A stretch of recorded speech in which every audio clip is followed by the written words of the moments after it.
course, happy to set up time. So who's not responding to your emails? Okay, do you work with them much? I know, it can be a lot easier if you have a relationship and know someone to be like, hey, what's going on? But it's harder if you haven't worked with someone really before. Now, what are these about? Okay, agreed, that is important. But now, do you want me to listen? Do you want me to take care of it for you? Or do you want my thoughts? Well, I know, I'm happy to do a combination of all, but I'll say this is, obviously, it can be frustrating, and I totally get it. And there's a couple options. Like, I can say something to their boss and be like, hey, or I could say something to them. That might be weird, but I could say something to their boss or them to say why this is important.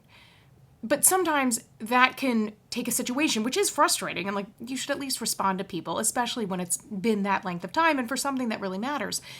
But if I do that, that's like, you can probably imagine how you'd feel if whatever's going on, you start getting an email from someone's boss, or I get an email from someone else's boss, and I'm like, hey, and you're just frustrated about it. So I generally look at that as, it's certainly an option, but it's not always well, I know you've been reaching out, so it's not the first. It's always the second resort.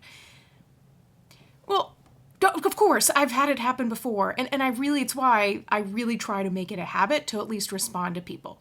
Not to be like, I got your email, I will respond on XYZ day, but generally respond in a reasonable period of time. But one thing is, and I learned this along the way, but is to think about, like, taking that frustration, like, that's totally natural in you, and honestly, it's justified because it is frustrating to have to chase people for things that they should be able to do, but is to think, okay, I really don't know what's going on with them, that person, what's going on with them at work, what's going on with them in life, and so sometimes it's helpful to assume, okay, maybe this person is completely slammed with things like their boss's asking of them, and they're so stressed that they're having to ignore everything, or maybe, and also maybe, they have other things going on in life, and so you never really know.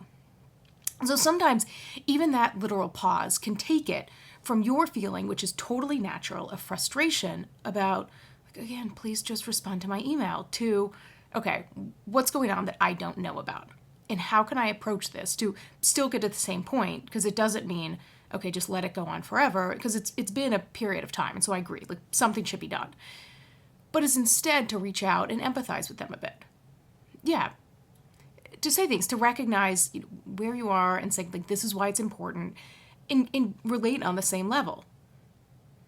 Yeah, I do think it's helpful to do it, like, person to person, rather than bringing in me as their manager or CCing their boss or all of those things that can just totally escalate things.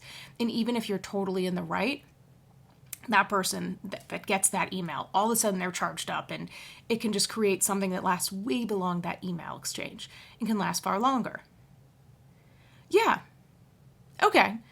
So let's do that. Let's think about how you can phrase that productively. I'm happy to come up with an idea. Okay. Of course. 100%. If you're watching this and you're thinking, wait, but what could that email actually look like? I won't hide the ball. In the description of this video, I'll include an example of what it can look like to respond to someone and say, yes, you need a response to the things that you've been sending, but also empathize, to do it in a way that builds relationships, doesn't just burn a bridge. And I give additional tips every week in the Manager Method Minute. That's my newsletter. I'll include as well in the description how you can sign up for that. I do manager trainings and have a training for employees that can be helpful to teach these tips at scale. But no matter how you get your tips, even just watching these videos, a point that I always like to explain is how you work with other people can often impact what gets done.